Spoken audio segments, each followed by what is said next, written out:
Stop crying. And hold still. Now, hey everybody. Welcome to round 3.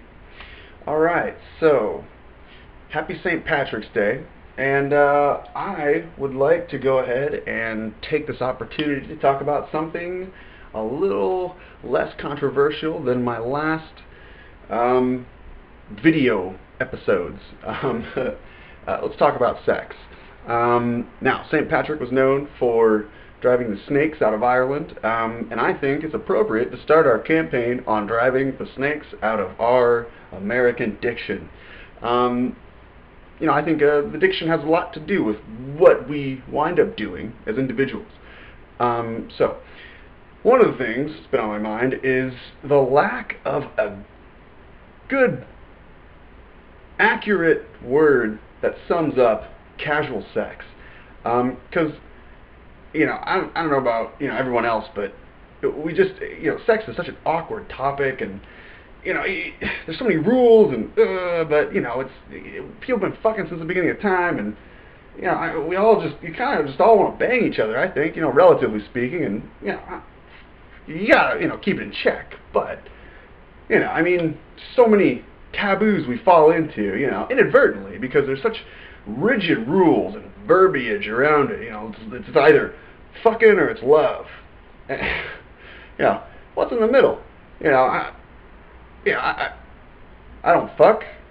Ugh, it's like, make love. Fuck, you gotta know somebody and know them for a long time to make love to them. Shit, what do you do? What's in the middle? So, we are going to create an accurate word for in the middle.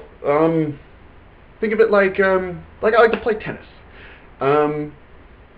Think of sex as like that. In terms of that, like, fuck, man, let's just go out and play some tennis, right? Well, you can't just say, like, let's go out and play some tennis and be like, oh, she's going to know what I'm talking about. Well, so, anyway, I thought carefully about this, and I think we should introduce a word, or, a phrase that sums up sex. And, here it is. Cherry pie. So, what we're going to do is we're going to start calling sex before it's considered making love. Because, it's like one night stands and people you date and you're just having sex with. It's not making love. You make love to your wife. You make love to somebody you're committed to. And, let's face it, dude, this is 2012, and this might be the last, according to some calendars, it might be the last century, ever, or the last year ever. It's like, we got a lot of pressure on us. So, we shouldn't be expected.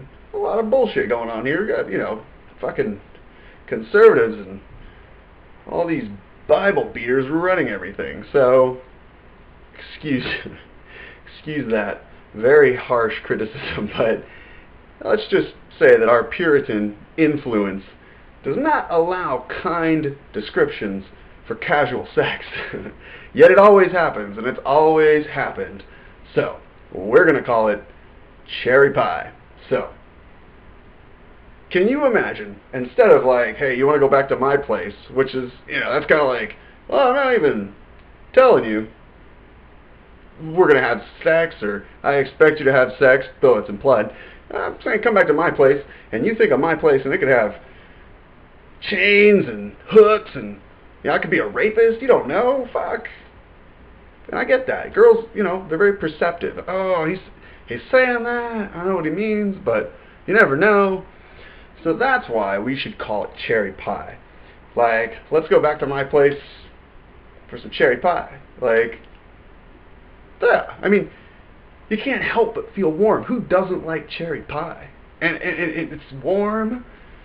It's delicious. It's sweet. It's best if eaten slow. I fucking love cherry pie. I could be biased here, and I could be, maybe they could call it apple pie or fucking pumpkin pie. It might be more accurate. Pumpkin pie might be more accurate. But anyway, fuck it. Let's call it cherry pie, because cherry pie is dope. I think the general consensus, as we are in America, the majority rules. you should call this shit cherry pie. So, casual sex from one night stand all the way up to making love is called cherry pie because you can't resist that. I mean, well, I'm not saying that, it's gonna like get you laid every time, but if we can just tweak it a little bit, we can get a lot more sex going on, which is, I think that's important. Casual sex, it needs to be there because then you get built up. You get it all built up and you do stupid things. I mean, what's the, no good comes from that. We need to release a little bit. Break our Puritan chains of this handed down vocabulary.